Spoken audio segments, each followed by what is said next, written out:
네, 지난 재보궐선거에 큰 영향을 미친 것 가운데 하나가 바로 이 부동산 문제였고요. 선거가 끝난 뒤 정치권에서 한 말들이 집값을 더 그렇지만 올리고 있습니다. 선거 뒤에 이런 부동산 시장에서의 상황을 시민들은 어떻게 바라보고 있는지 들어봤습니다. 최규진 기자가 전해드리겠습니다. 종합부동산세와 재산세 그리고 대출규제 완화 등 정치권의 부동산 정책 기조 변화에 대해서 시민들은 어떻게 생각하고 있을까요? 국회 밖으로 나가서 직접 속마음을 알아보겠습니다.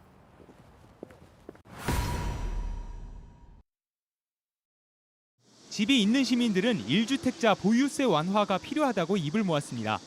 내가 부동산 투기를 한 것도 아니고 사실 연금 조금 나오거든요. 그거 가지고 그런 거 내고 나면 진짜 힘들어요. 우리 같은 노인들은 수입이 없는데 세금 많이 내면 뭐 가지고 세금 냅니까? 집 팔아 세금 갚는 나라가 어디 있습니까? 그런데 의외로 집이 없는 시민들도 종부세 완화론에 동의하는 경우가 있었습니다. 전반적으로 오른 집값 때문에 어디를 사도 종부세를 내게 될 가능성이 커지면서 앞선 걱정을 해야 하는 역설이 벌어지고 있는 겁니다. 이제 서울이나 이런 수도권 지역의 집값이 원체 비싸다 보니 서민들도 주택을 살려고 하면 아무래도 종부세의 어떤 그 타깃이 되는 경우가 있더라고요. 그걸 낮춰야만 아파트 자체, 건물 자체도 낮아지는 거고 또 팔고 살고 하는 게 원활해지잖아요. 다만 어떤 경우에도 종부세 완화가 부자 감세로 직결되지 않도록 하는 장치가 필요하다는 지적이 많았습니다. 세금의 취지엔 공감하는 목소리가 여전히 큰 겁니다. 너무 많이 하게 되면 또 예전처럼 약간 빈부격차도 완화하고 그런 목적이 좀 있다고는 생각을 해요. 그래서 어느 정도는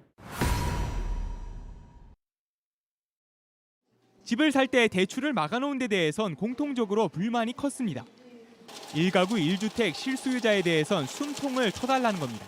집을 사는 것도 좀 대출이 있어야지만 제 집을 살 수가 있는데 저는 이제 젊은 사람들이 지금 집도 잘 못 사니까 많이 바뀐다는 것만큼 한마디로 기존의 정책이 잘못됐다는 걸 반증하는 거라고 저는 생각을 합니다. 하지만 이런 조치들이 다시 집값 상승으로 이어질까 하는 시민들의 우려도 커지는 상황. 결국 4.7 재보선에 드러난 부동산 민심을 제대로 헤아려 집값 좀 잡아달라는 호소가 이어졌습니다.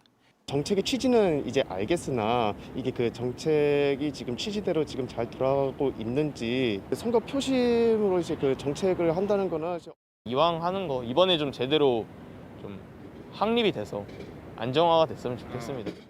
JTBC 최규진입니다.